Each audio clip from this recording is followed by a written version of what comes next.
Happy Halloween, almost.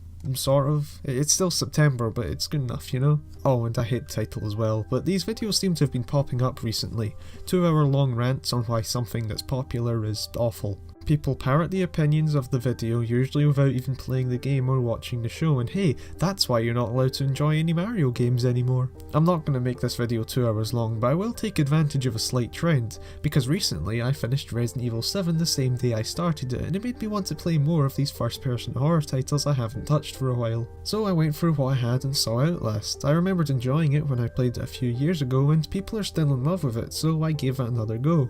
However, when I found myself really bored, it was weird.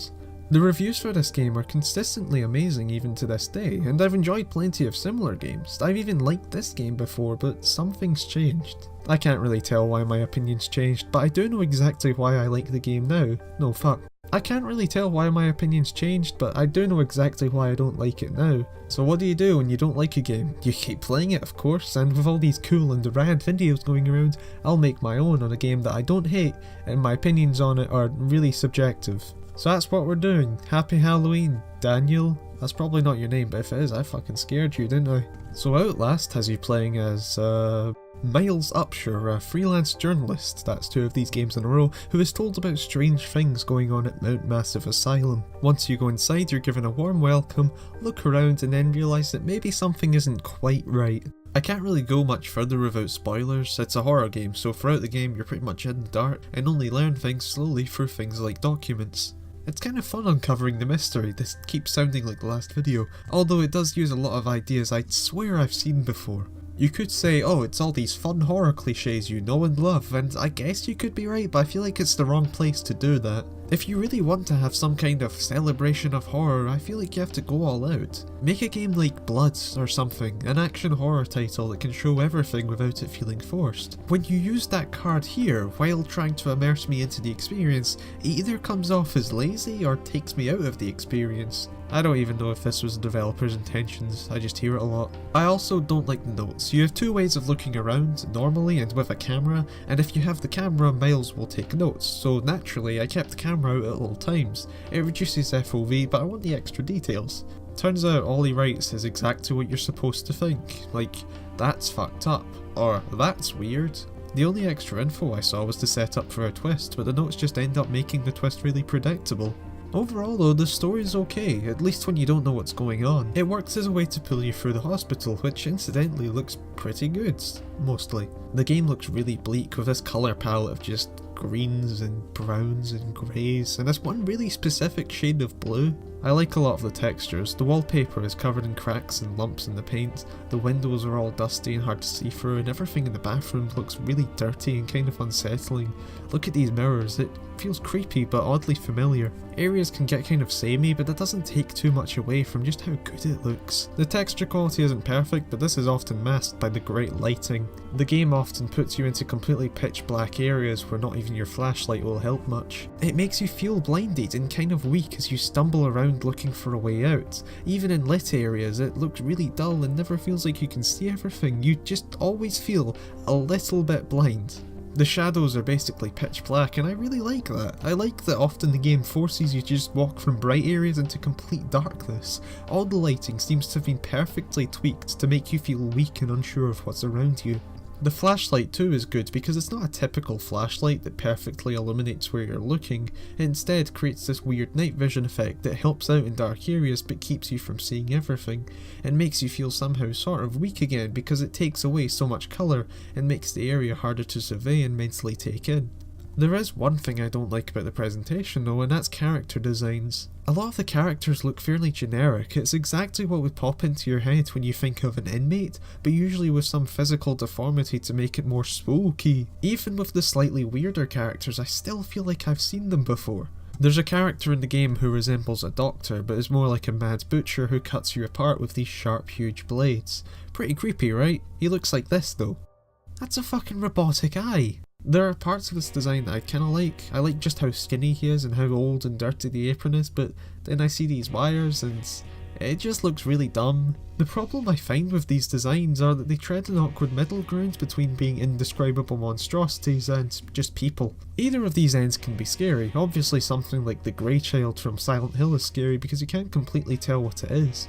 While just a regular person can be scary just for mannerisms or even subtle details in their appearance, but here I know exactly what I'm being chased by. It's just a guy, but at the same time, the details that are supposed to make them scary are so huge, obnoxious and noticeable that it ends up kind of taking me out of the experience. I've used this phrase before, it sounds really dumb but I keep using it, I don't know why. The worst offender of this is probably the main enemy of the game. A lot of the time you're being stalked by this fat, shirtless, bald guy. That's a fucking weird thing to say. His design is so over the top with these scary things. He's completely drenched in blood, he's got these chains, he rips your fucking head off, but at the same time he looks like Jim Sterling. It looks stupid, it looks really dumb, it's all these cliche scary things just thrown onto a character with so little care that it ends up making him less scary. Look at his hands, they're claws, which could work to make a human look creepier, but it's put onto this big beefy wrestler that doesn't fit them. He looks like he has baby hands now. And keep in mind, this is the main enemy. Throughout the game, he's the one you have to be scared of. He's even used in all the marketing since you don't have a recognisable face. You fucking loser. And yet he's the least scary enemy in the game because he's the scariest, ironically. Something in my brain just tells me that it isn't right, and from there I'm bored. There is one enemy I found kinda creepy. Near the end of the game you start being stalked by these two naked guys. That sounds even weirder, what am I saying? The reason that they're creepier though is that they're just humans, and the game goes with it. They look slightly odd and have a few drops of blood on them, but it's not an unrealistic amount of blood, and they don't have these huge deformities or anything. They're just kind of scary people, and that ended up being what was most effective. But these boys are pretty rare, and as I said, most of the game is spent with fucking Chris.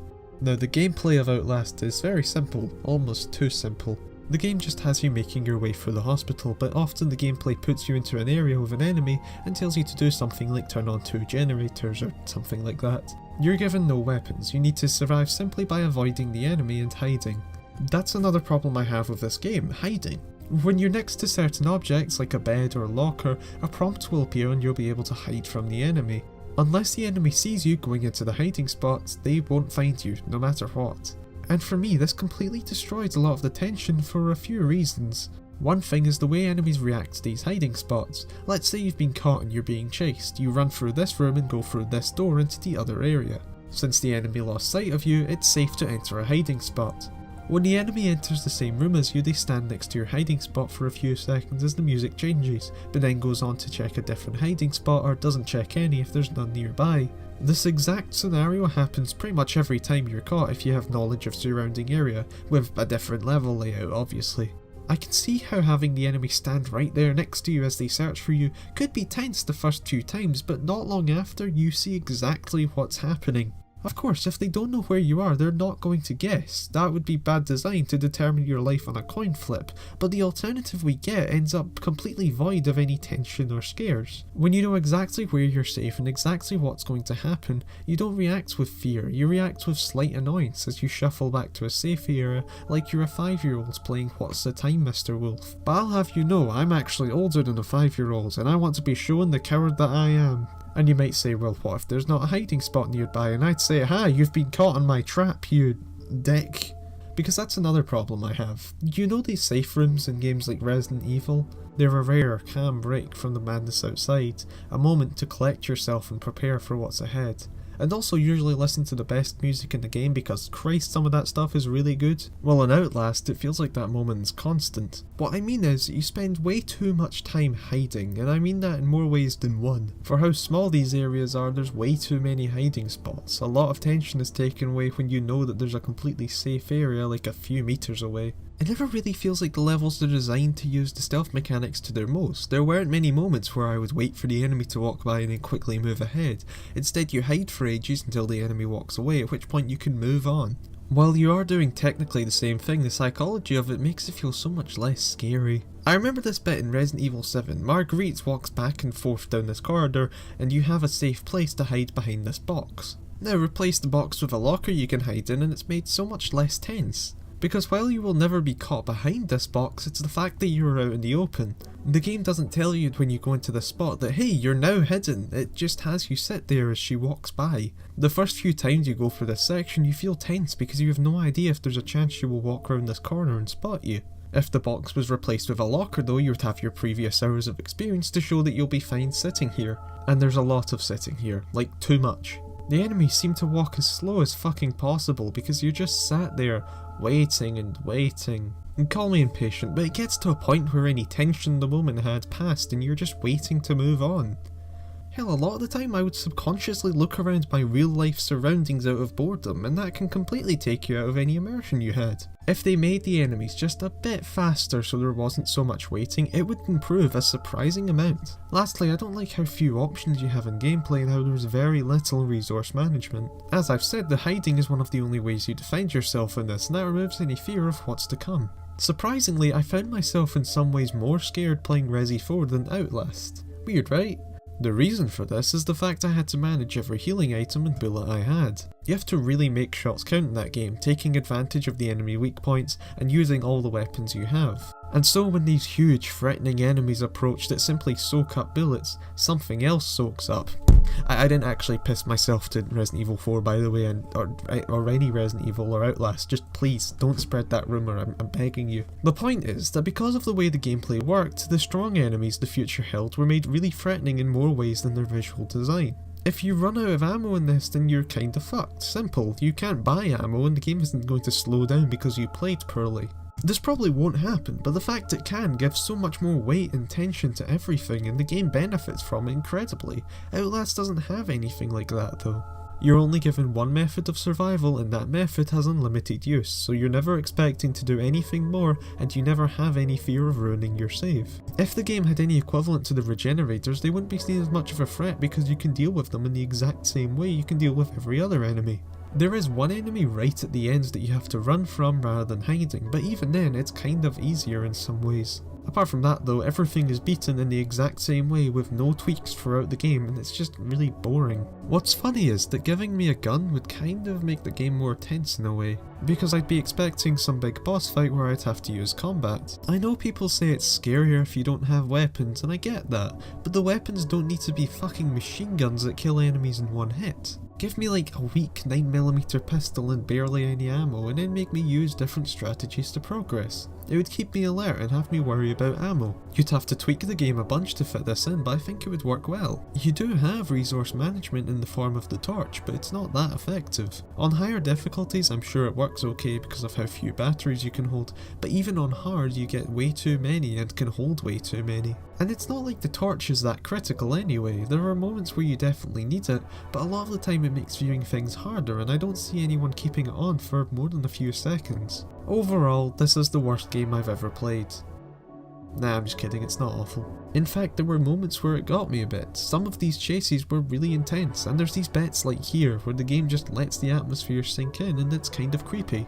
But the connecting thing between these moments are that they're scripted. When I had to play the game, I just didn't like it. I don't hate this game, it does things well and I see what people like here. If you tell me that this game got you and you were terrified for the whole thing, I believe you. It's just that I don't feel that way, and I couldn't see anyone else whining, so I'm going to be the supreme whiner. I do respect Outlast though, because it's a horror game, unlike some games from that time. Nowadays horror games are doing just fine mostly, thanks to PewDiePie somewhat, as weird as it sounds. But back then it was really awkward. AAA publishers seemed to be abandoning regular horror games in favour of co-op horror games, which obviously doesn't work for horror. How are you going to be scared when some dickhead is screeching in your ear on Discord, or I guess given the time Skype? But that was the way of the future because you could make more money off of it. And before then, indie horror games definitely existed, but they just weren't quite as popular. But with Amnesia in 2010, Slender in 2012 and Outlast in 2013, screeching YouTubers brought a large audience to these smaller indie devs who just wanted to make horror games. And so the cycle is complete, and while horror games rarely see support from large publishers due to it being very slightly niche, horror indie games are seen fairly regularly. And this is all thanks to Outlast. That's a complete lie. And this is partially thanks to Outlast. So there you have it. I spent like 8 pages telling you to not like Outlast, only to spend the last page telling you to like Outlast. What a journey we've been on. Maybe I'll talk about Outlast 2 one day. I own it from Humble Bundle and I've never played it, but people seem to think the sequel's much worse, and I don't think they changed much, so I doubt I can add anything there. But anyway, that's all. Next video I'll cut my head off and set it on fire from the inside. This will create a jack-o'-lantern effect just in time for Halloween, while also letting me do something I've been meaning to do for a while. Happy Halloween. I don't think I'll ever live to see a prophet. I don't want to be a locket, clinging to a chest till the last breath.